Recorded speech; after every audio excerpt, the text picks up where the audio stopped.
Hello, good morning. This is another day at the Fixvirus Security Show, December 19th. Let's do a little bit of um, news of the day. Okay, now that we got a little bit of Van Halen in. The news of the day, I wanted it to be content management system hacking. Kind of a review of what happened this year.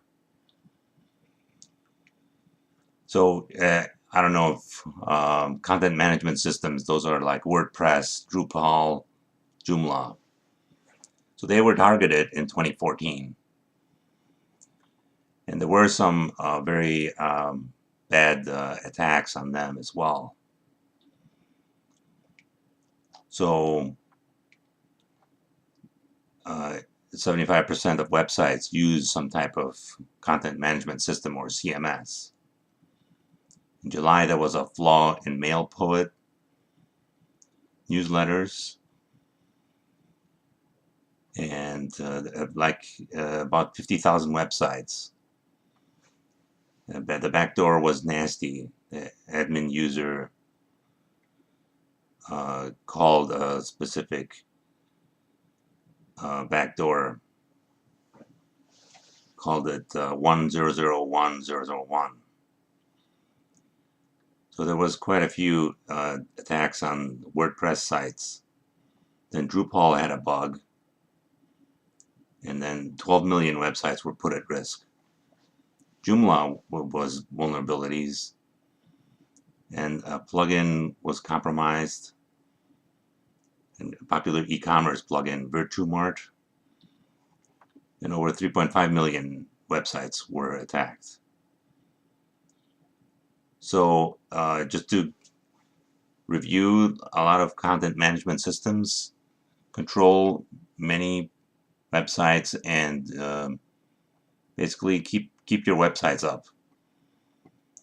Keep an eye on, if you're using a content management system, keep an eye on your website and make sure that you are keeping the plugins and everything up to date. I personally log in and update the site as much as possible. Log in daily onto my websites. Okay. Let's move on to the tip of the day.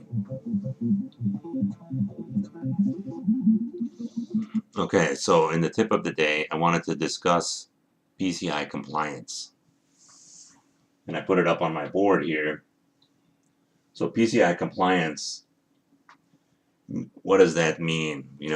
Well, PCI compliance is the part of the standard for merchant and credit card transactions.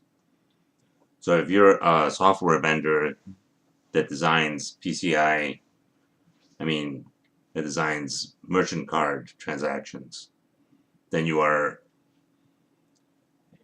have many different standards, but we're talking about the merchants themselves that take credit card processing. Like if you're taking a credit card and you're charging money on it, or a debit card, what you get different levels of compliance depending on how many transactions there are. So if you're just doing transactions on a retail level without the online presence, you have a level 4 compliance at less than 20,000 transactions. Level 3 is from 20,000 to 1 million. Level 2, 1 million to 6 million. And level 1 compliance is 6 million plus. So what are the differences between the levels here? It depends on your self-assessment questionnaires. They'll become more stringent. And on starting level 3 and higher, you might have to have varying different levels of testing and scanning done by the different assessors. So you might not be able, on level 4, you might be able to do your own assessment. But level 3 and higher, you will higher levels of stringencies, more PCI compliance levels. Then you would need to have more assessments done by the PCI compliance assessors.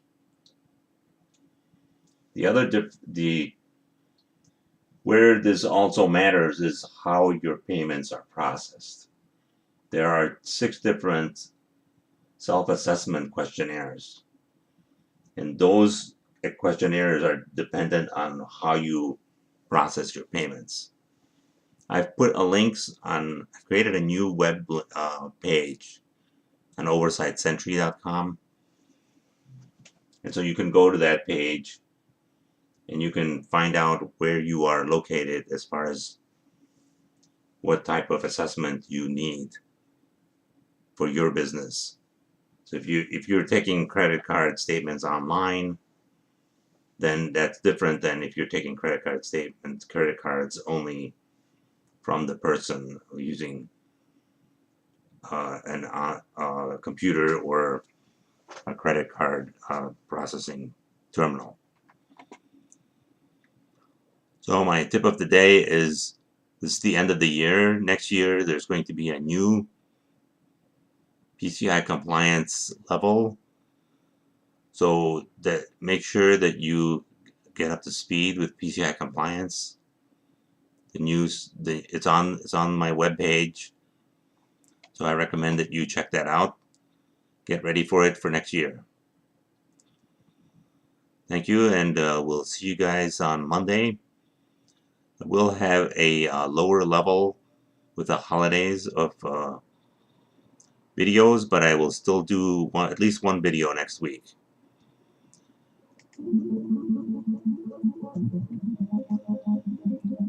Thanks for the listen.